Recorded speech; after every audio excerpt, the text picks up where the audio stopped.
হাসরের মাঠে স্ত্রীকে জিজ্ঞেস করা হবে তোমার স্বামী কেমন ছিল। আর এই একটি কথার কারণে অধিকাংশ স্বামীরা জাহান্নামী হয়ে যাবে। প্রিয় ভাই এবং প্রিয় বোনেরা আমার, বিশেষ করে আমার প্রিয় ভাইয়েরা, আপনার স্ত্রীকে হাসরের মাঠে জিজ্ঞাসা করা হবে যে তোমার স্বামী কেমন ছিল।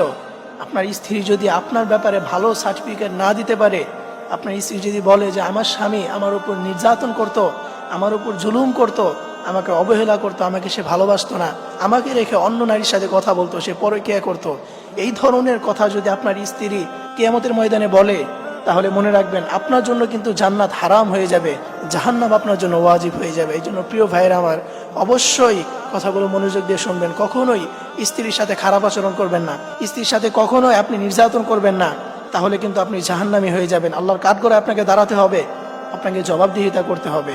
আর যদি কোনো স্ত্রী স্বামীর ভালো সার্টিফিকেট দিতে পারে, কোনো স্ত্রী যদি বলে যে আমার স্বামী অনেক ভালো ছিল, আমাকে অনেক ভালোবাসতো, আমি যেটাই চাইতাম সেটাই সে শুনতো, এরকম ভালো সার্টিফিকেট যদি কোনো স্ত্রী তার স্বামীর ব্যাপারে দিতে পারে, তাহলে সেই স্বামীর আর কোনো চিন্তা থাকবে না, সেই স্বামীর জন্য জান্নাত ওয়াজিব হয়ে যাবে। সুবহানাল্লাহ।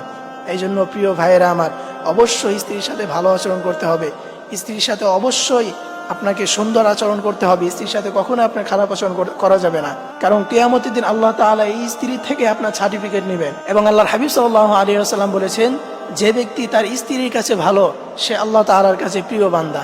এই জন্য অবশ্যই আপনার স্ত্রীর কাছে ভালো হতে হবে।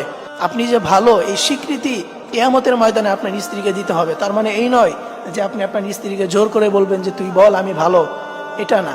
আপনার স্ত্রী যদি মন থেকেই বলে, মন থেকেই যদি আপনার প্রতি ভালো এই সার্টিফিকেট সে মন থেকেই দেয়, তাহলে আপনি আল্লাহ তাআলার কাছে প্রিয় হতে পারবেন।